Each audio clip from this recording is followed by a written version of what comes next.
stand up and be seated at the appropriate times. As a reminder, during the national anthem, military members in uniform should stand at attention, while our civilian guests should place their right hand over their heart. At this time, we request all electronic devices be turned off or silenced for the duration of the ceremony. We will begin our ceremony momentarily. Thank you. Good morning, ladies and gentlemen. Today, the men and women of the 37 Training Group observe a change of command in which the reins of responsibility and leadership pass from Col Stephen Bailey to Col Joyce Storm. The host for today's ceremony is the commander, 37 Training Wing, Col Rocky Wilson. Ladies and gentlemen, please stand for the arrival of the official party and remain standing for the playing of the national anthem, followed by an invocation given by Chaplain Brock.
If it is your custom, I invite you to pray with me.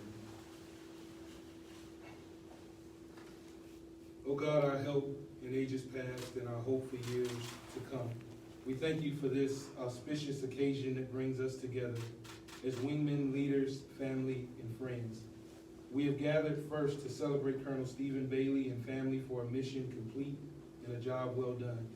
We ask that you would keep your hand of grace upon the entire Bailey family, both now and in the days to come. We also praise you for this incoming warrior in the person of Col Joyce Storm. God, in your sovereignty, Col Storm has been appointed to lead during an unprecedented time in the history of our great nation. Grant Col Storm the wisdom, health, humility, and strength to guide our troops and families. For you have proven time and again that what is difficult for us is made easier through you. So as you've walked with the great leaders of yesterday, walk with Col Storm today as she takes the 37 Training Group into a greater tomorrow, all for your glory. In the name of the one who was and is to come, we pray. Amen. Amen.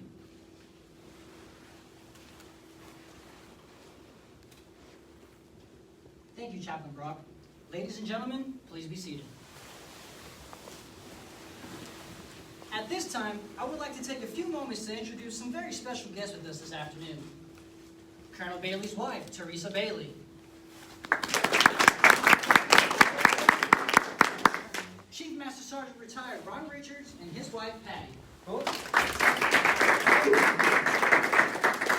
The 37 Training Room Command Chief, Chief Master Sergeant Stephen Bailey.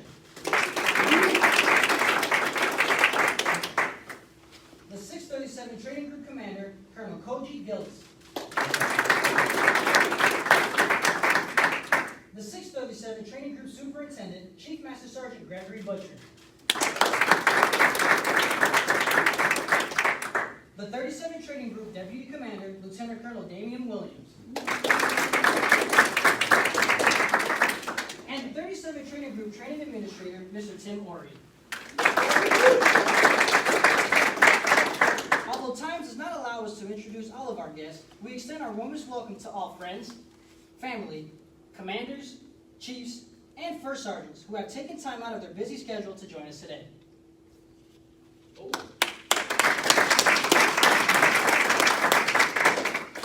Now, history reveals that in the Middle Ages, it was not uncommon for soldiers in the field to be unaware of who their commanders were or what they looked like. The formal change of command ceremony afforded the troops the opportunity to witness the proceedings and to actually see their commanders. The Continental Army of the United States conducted the first official change of command ceremony in America. This was the basis from which present ceremonies are derived. Today, the primary purpose of change of command ceremony is to allow subordinates to witness the formal command change from one officer to another. These ceremonies have added color and pageantry to military life, while preserving tradition and stimulating a spirit of corps. Ladies and gentlemen, the commander of the 37th Training Wing, Colonel Wilson.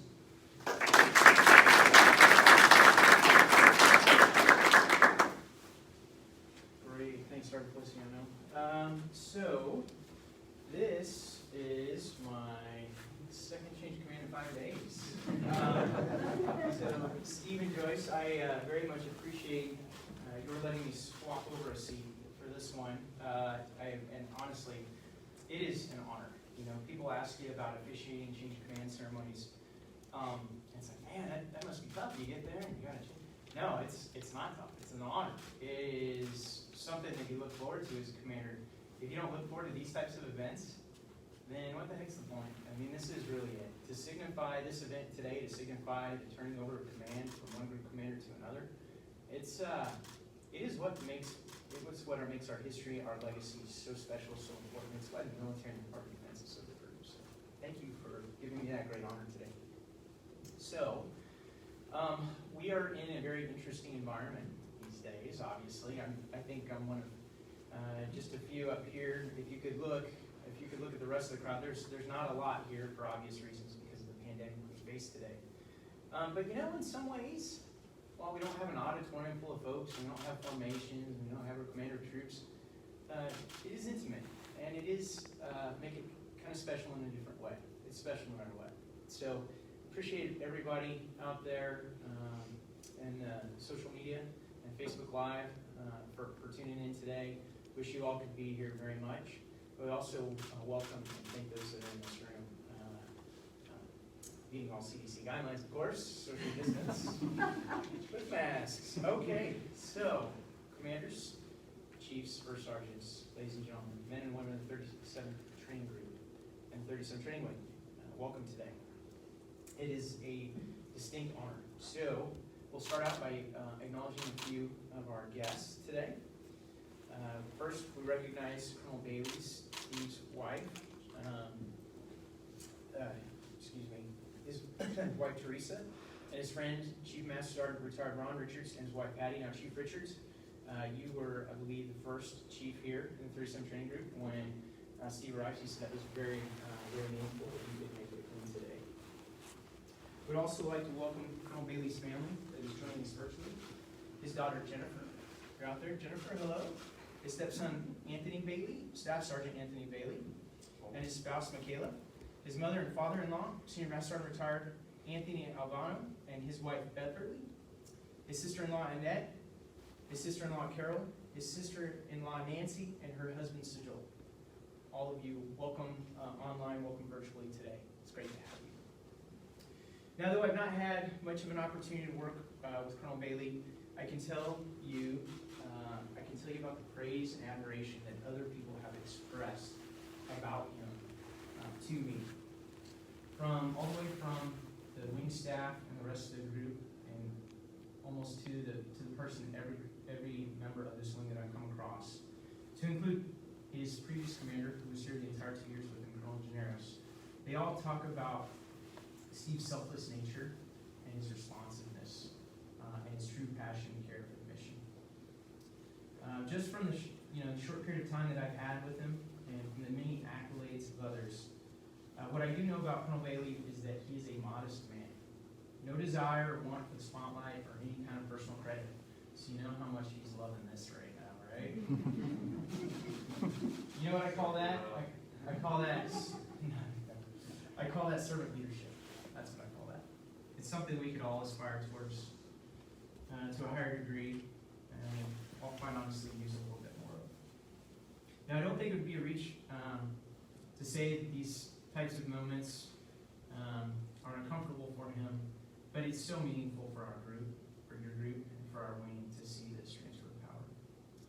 Also, Teresa, there's not enough words to say thank you.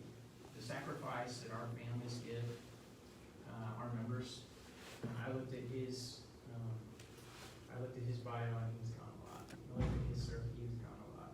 And that means that those at home sacrifice, and those at home are the ones doing without. So while this is here, to thank him, we thank you so much for the last 2 years and really the last 25 years of his career as Col Bailey retires after this.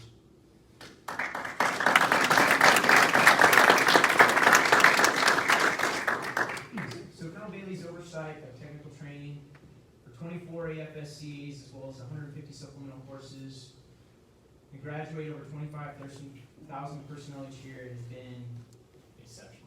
To say anything else would be misconstruing the facts. Teresa, you enabled all of that. You truly did. Thank you. The true mettle of any leader is how they manage in crisis, how they lead in crisis. And boy, considering what we find ourselves in today, and the fact that the changes that your technical training and your group have gone through over the last 6 months, it's a true testament to your leadership, Steve. It really is. And you deserve, while I know the credit will go to your airmen, deservedly so. Your leader deserves a lot of credit too, right? So while that's all you probably like me to say about you, there's not a chance. All right, so over the last 2 years, as the leader of this exceptional group, he spearheaded improvements, facilities, infrastructure across and training curriculums across the technical training enterprise. So many have probably heard about some of the infrastructure challenges we had on the BMT side. What many probably haven't heard about is all of the infrastructure and facility challenges that we've had on the 37 TRG side. And quite honestly, many of those challenges still lay ahead. They have not completely been addressed. We have some work to do there, but under his leadership, there has been a lot of improvements. Specifically, Steve led all mold crisis actions. Man, that had a lot of fun. That had a ton of visibility. Not even having been here, having just been in the Pentagon at the time, I heard about this a lot. My boss was in charge of infrastructure for the Air Force. The entire Air Force. So I heard about it a lot. So ultimately, it all comes down to take care of the health and safety of our airmen, our cadre, our trainees, and that's what this was all about. You led and coordinated $2 million cleanup contract, sanitizing 16 dormitories, supporting 11,000 airmen a year without any loss of training capacity goals. Further, you drove the maintenance, establishing a tent city, allowing CES to fix HVAC, plumbing, electrical, eliminating 10-year maintenance backlogs for 1,800 rooms, expressing a drastic improvement not only in quality of life, but the training environment as a whole for our airmen. Had a wonderful benefit of going over to many of the units today. One specifically stands out as the 343rd. When you talk to those airmen, they talk about the quality of life and the quality of work environment and how meaningful it is to train. So thank you for all that you did for that. Next, everyone may have heard a little something called Year of the Defender. Does that ring a bell? Anybody? I know. Again, I wasn't here at the time, but that echoed throughout the entire Air Force. Where the Air Force had a good number of security breaches across the enterprise and a number of different high visibility installations, and really very quickly came up on the radar of the Secretary of Defense and Chief of Staff of the Air Force.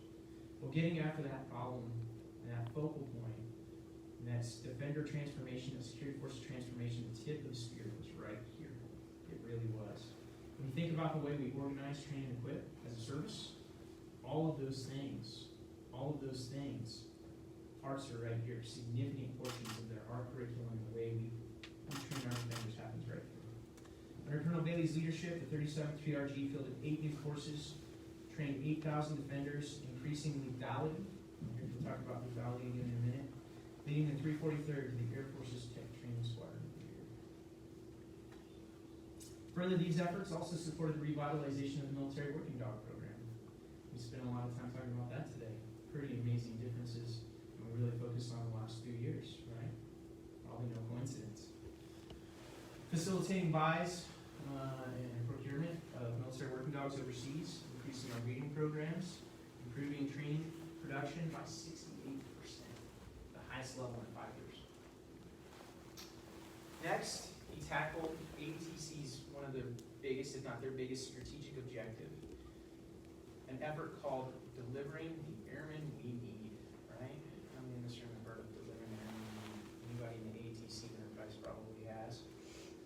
That was one of the Secretary of the Air Force's big initiatives outside of General Webb and ATCs, was to take the total force and look at our recruiting process when it comes to bringing in those airmen that we need and the right types of airmen we need. And they right-sized a single curriculum to address the total force, active duty, our reservists, our guardsmen, all into one single training curriculum. It was the biggest paradigm shift in terms of the way we transform recruiting services since 1954. Amazing. Next, we talk about his efforts to deliver on the 2018 National Defense Strategy, first authored by Secretary Mattis, upheld and pushed forward by Secretary Esper. This set, the 37 Training Group set the Air Force Foundation to deliver on those mandated goals of increasing readiness and lethality. How did they do that? They increased EMT rifle training through his training support squadron, the academy, increased our qualification rates for basic military trainings. This isn't for defenders. This is just for every airman, any airman, going through our BMT. Increasing our proficiency rate from 72 to 100% and increasing our expert rate from 5 to 15% in less than 6 months. Awesome. Then finally, what can we say about the enemy known as COVID-19, which created this little leadership laboratory we have right here today? Well, that was a pretty big threat, but really the 37 TRG adjusted, just like you figured they would. They realigned 5 squadrons, 78 courses, produced 25,000 airmen to even meeting while still meeting the LCDC guidelines without skipping a beat. Balancing risk to the health and safety. We talked about that earlier. We talked about it again. That's what it's all about, is making sure we safeguard our airmen, our trainees, while still keeping that training pipeline open and meeting all those critical training goals and requirements. In summary, Col Bailey has served with distinction not only over the last 2 years, but the last 25 years as a whole. He served on multiple combatant commands. I was amazed when I went through his bio how many combatant commands he worked for. Multiple major commands, multiple commands. And again, we thank he and Teresa for their commitment, their sacrifice to our great nation and to our national security. So while we say farewell to Col Bailey, we also say hello to Col Storm, who comes to us with her own credentials. When you think of training environments, one that might pop on top of your list outside of the 37 Training Wing, 37 Training Group, would be the United States Air Force Academy, when you think about that. So Joyce comes to us from the Academy, where she also happens to be a graduate, and we'll hold that against her. At the Academy, she served as both the Director of Staff for the Dean of Faculty and as the Leadership Instructor for the Department of Behavioral Sciences and Leadership. So let's think about this environment a little bit. So she comes to us not only from a training background, but a training background that was focused on leadership. It's probably not a coincidence, is it? Yeah. So I don't know about you, but I would say that those are pretty impressive credentials for bringing you a training environment like this. Prior to that, she twice served as a squadron commander and once as a group deputy in support of logistics and support career fields. So her credentials, again, are quite distinguished in themselves. It's pretty amazing how the Air Force has a way of getting these things right. And I think looking at the performance of Col Bailey over the last 2 years and looking at the credentials and capability of Col Storm, clearly they have got this right. No doubt about it. Now, as I said a few days ago during my own change of command, we're Hawks trained to win. Right? Joyce, there's no doubt that the success of the 37 TRG under Col Bailey has certainly exhibited the culture of excellence, no doubt. I challenge you to continue that effort by facilitating a winning culture where we first focus on our own members, first and foremost, in order to build the world's best problem solvers and thinkers through a curriculum that's standardized and transparent. That's the challenge that I give you. Kind of tough for 24 FSCs to manage all that. But you'll do it. To the men and women of the 37 training group, thank you for what you do each and every day. It truly is meaningful. It really is. Those accolades that I just read for Col Bailey are your accolades as well. And you know that. While times are tough right now, winners never give up. Never give up. We'll never give up. We'll never give in. Ever. And we'll see our way through this. Matter of fact, these type of challenges as airmen is what we're really built for. We trust your resilience as airmen to innovate and nurture, to train our future airmen, and our future leaders. Thank you all very much.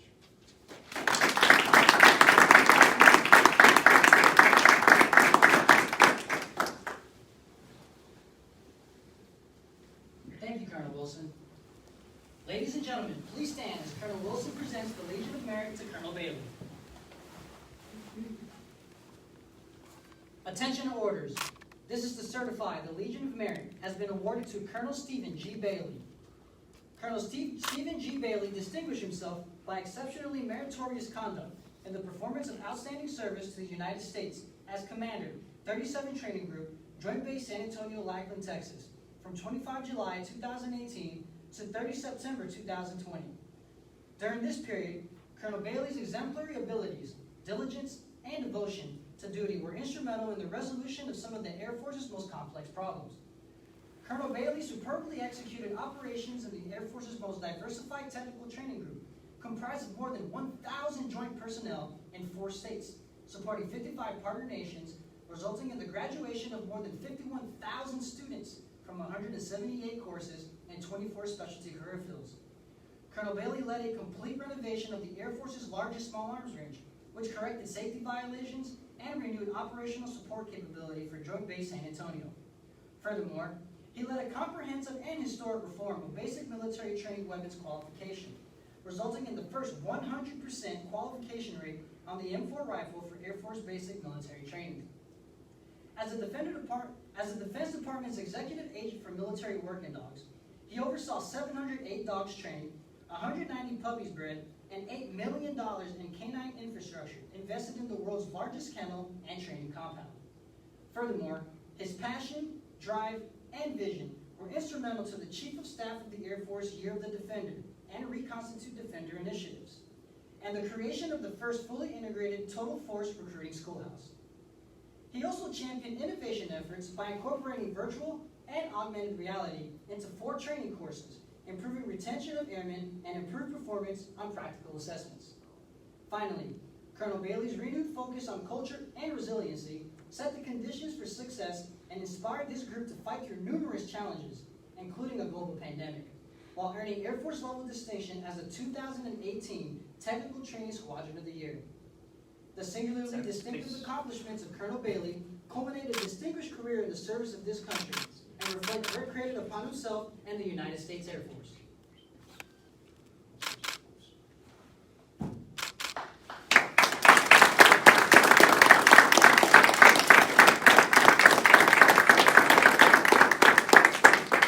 Please be seated. Ladies and gentlemen, the commander of the 37 Training Group, Col Bailey. All right, let's see if I can get through this. First of all, Colonel Wilson, thank you so very much for those kind remarks. Truly appreciate it. Chief Bannon, thank you very much for being here today. Energy, Chaplain, thank you for coming down.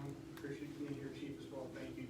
For everybody else in the room and everybody else who's out there in the our virtual land, thank you for attending today. Thank you for being here for the special event in my career and in my life. So thank you so very much. Just a few comments, and I'll make this brief. Let me start by saying thank you to the team who pulled this event together. If I missed anyone, I apologize. It's not my intent. But Lieutenant Newman, Tech Sergeant Charleston, Mr. C, Lieutenant Trudeau, everybody else, Captain Rockwell, thank you so very much. If I appreciate you being here. Sure, thanks for being here and being part of this with us. By extension, let me thank the most incredible front office staff I've ever had the opportunity to work with. And I start out with Mr. Ori, Lieutenant Colonel Williams, Chief Gravely, Tech Sergeant Charleston, Lieutenant Newman, and their predecessors, Lieutenant Colonel Vale, Chief Richards, Master Sergeant Select Victor, who, rocking it as normal, third highest board score in her career field in the Air Force. Master Sergeant Select, you go get him. Okay? Lieutenant Ayers and Lieutenant DeSico, and last but not least, my milk dragon, Melissa. Thank you all for everything you've done for us every day. Thanks for keeping me safe and on time and out of trouble with the wing. It takes a village to raise an idiot, and trust me, I needed it. Teresa and I would also like to thank all of our friends who are watching this today, in addition to our family. The Nags, the Popes, the Chesters, the Rienzis, the Bournes, the Whitakers, the Greenrose, the Moritz, to name but a few. We cherish your friendships. We wish you could be here with us today. We'll get together and have a good time afterwards. To the men and women of the TRG, I could easily recount all of your achievements over the past 2 years, and with the number of students, the CCAF hours, the courses, the MTTs, but they only give me 30 minutes. So let me go with this. Colonel Wilson recapped a lot of things that you all did, and you rocked it every day. Every day you guys killed it, and you brought your tech training to the new level. Those things that Colonel Wilson mentioned were done in spite of other folks, but because of your folks. You guys raised the bar. You made tech training what it is. You set the vision. You drove success. Thank you for letting me be here and be part of the opportunity to just remove obstacles and help in the little ways that I could. Thank you for what you've done for America. Thank you for what you've done training the force as we go forward. All of this is because of you. All the successes of our next 10 and 20 years in the Air Force are because of what you do today. Thank you. Again, you've impressed me every day with your innovation, your forward thinking, and your demonstrated ability to take advantage of a crisis. From the East Coast to the West Coast, and soon to be in Germany right now. The sun never sets on 37 TRG. You truly do build a force. All my best to all of you. There are a few more folks I need to make a quick thank you for, so let me get started on that. First and foremost, I need to thank my mom. My mom raised me as a single parent. She raised me working 2 and 3 jobs at a time. She taught me what real work ethic is about, and she taught me that you can achieve anything, and gender doesn't matter. To Teresa's mom and dad, Anthony and Beverly, thank you for accepting me into your family and for convincing me to join the Air Force. Thank you to Teresa's sisters, Carol, Annette, Nancy, and her husband, Sir Joel, for being the sisters and brothers I never had. Thank you. Okay, time for a story. So, it hasn't been mentioned yet, but some of you might know, my father-in-law was a radar technician, radar operator when he was in the service, retired senior master sergeant. On one deployment, he was in Greenland, where he stood up the first radar in Greenland as they were looking over the poles for the defense early warning systems. They were tracking inbound aircraft on the radar. He had an idea of making pizzas one night, and he started making pizzas, and go down to the kitchen and he'd make pizzas. And so he'd go back to the room, and once in a while somebody would come and say, "Hey, Tony, can you make a pizza for us?" So he'd go down to the kitchen and make a pizza. This became a pretty routine thing, so he went to his commander. He said, "Hey, can we get a pizza oven so I can make more pizzas?" So, if you like Anthony's Pizza, you can turn to my father-in-law and say, "Thanks, Dad, for starting Anthony's Pizza in the Air Force." So, true statement, true story. So, a little bit of history. Thanks to you, I'm connected to that. Okay, back on track. And so, while it's my father-in-law's fault for me joining the Air Force, there are certainly a number of folks who got me to this point in my life. And if you were here when I had any of my initial commander's calls, this might sound familiar. But it's important. As I worked behind the years A1C, I was blessed to have a supervisor like Staff Sergeant Ken Littletree, a section chief like Mr. Bill O'Connor, and a superintendent like Chief Albert Eloriega. I can still never say his name right the first time I said it. At an early age, these fine men taught me what it was like and what it was like to look at a civilian, an NCO, and a senior NCO, and what right looked like. They set the bar for me. They were the guiding force in the development of this airman. And when I was selected to attend OTS, Chief Eloriega spoke these words to me, the words I've repeated to each of my squadron commanders as they took the flag. He looked me in the eyes and he said, "Earn this." A challenge I've tried to exceed every day. Thank you, Bill, Ken, and Chief, for your guidance and your mentoring. The single biggest thanks is to my family. I drug you around the world. I left you for months and years on end. I've missed birthdays and birthdays.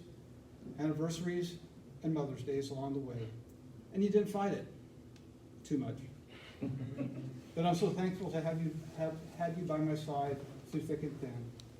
To my daughter Jennifer, I'm so proud of the woman you've become and the things you do and the dedication that you've shown in developing yourself and of trying to develop others so they're less fortunate than you.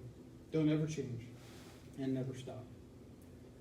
To my son, who's carrying on the tradition of service before self as a third-generation airman, I'm proud of the man you've become, and that's in no small part thanks to Michaela. Michaela, I'm so happy to have had you in this family, you can't believe it. And by the way, Anthony, I'm saving my last salute for you. Last is to my soulmate, my sweetheart, and my partner for the last 35 years, Teresa. Baby, there is no way I'm standing here today without you. If I didn't have you by my side every step of the way, I love you, and now it's time for us to make some new memories and adventures. So as I turn the flag over to Col Storm, I do so knowing that she is the right officer for the right job. And I'll pass on my first chief's words one more time. Earn this. Thank you.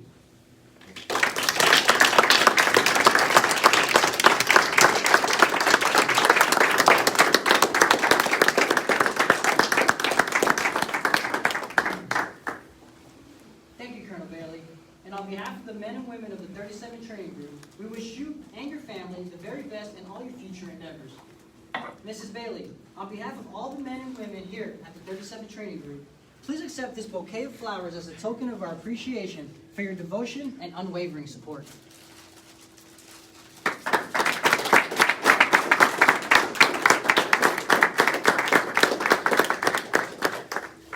Ladies and gentlemen, please rise as Colonel Wilson presides over the change of command.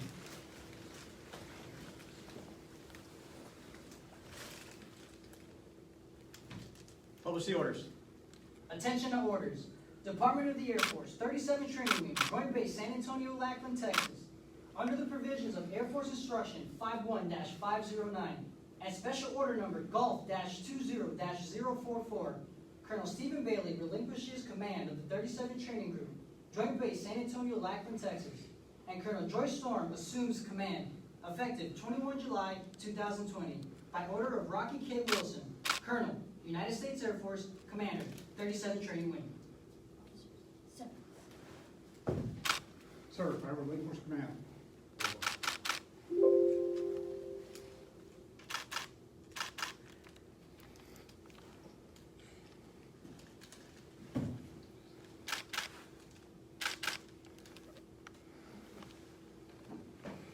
Sir, I assume command.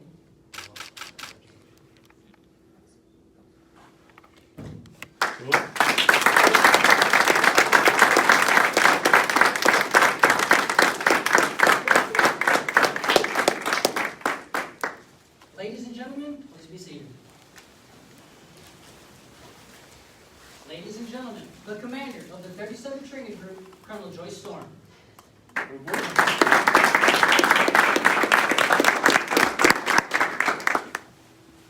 Thank you. Thank you, Colonel Wilson. I appreciate you officiating over this. Steve, thank you for leading such a wonderful group. I'm already more than impressed with the team that you left. And so welcome everybody, everybody here and everybody tuning in. I appreciate you being here. So I dreamt about this day. You know, I've been honored to hold a number of squadron commands, but I've always wanted to command at the group level. It's always kind of been a dream of mine. In this capacity, I really only see having two jobs in order to be successful. The first one is to provide you the resources that you need to ensure you can get your job done. And the second is removing those obstacles, preventing you from doing your job. It's that simple. As your commander, I want to promise you something. As Colonel Wilson highlighted, I have a lot of background in leadership, teaching, but also mentoring a lot of troubled cadets, cadets who've been in trouble, up for disenrollment, that sort of thing. So I've really harnessed some very strong leadership opinions, if you will. And so one of those is that I am here to serve you. I am here to make sure the squadron leadership can do their job, that the airmen have what they need. In that regard, I want to promise each and every one of you that I will uphold the 4 characteristics of being a professional in the profession of arms. All right? So my own little tweak to the first 2, self-policing ethic and expert knowledge, is something that we call behavioral integrity. What does that mean? Credibility and trust. So I will learn the job, so I'll have the credibility. I will learn to know what I'm talking about. I'm not there yet, but I hope to get spun up quickly. Also, I will ensure that you can trust me, because I will do what I tell you I'm going to do, or give you a reason why it can't happen. But I will do this with compassion and empathy while holding the standards, okay, for both you and myself. Really, the kind of third characteristic is intrinsic motivation. It kind of sparked something when I heard your change of command the other day, sir. I'm a very big believer. So you don't have to worry about me being excited to come to work every day. I'm ready. I'm ready to go. I was up about 3:30 this morning, and it wasn't for this. It was because I was excited to go out and see some of the group, okay? I will be out among you quite regularly, eager for you to teach me about your job and about what you do to make our Air Force a premier force it is. All right? And then finally, developing replacements. At this point in my career, this is probably the one characteristic that's closest to my heart. I will treat each and every one of you with dignity and respect and humility. All right? I will help you get where it is you want to go in life and your careers. I want one of you to replace me here someday. All right? As many of you know, my family isn't with me. We made that decision after many family discussions.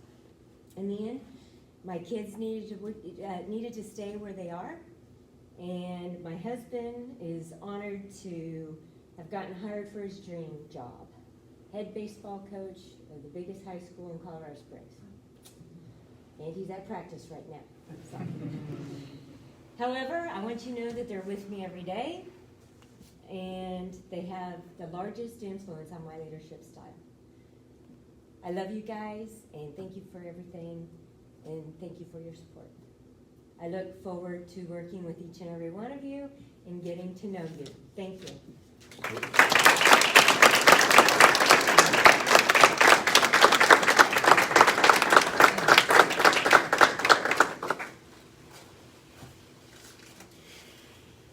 Ladies and gentlemen, the men and women of the 37 Training Group are proud to have served with Col Stephen Bailey and wish him good luck and Godspeed. We also welcome Col Joyce Storm as she assumes her new duties as commander of the 37 Training Group. Please stand for the playing of the Air Force song and departure of the official party.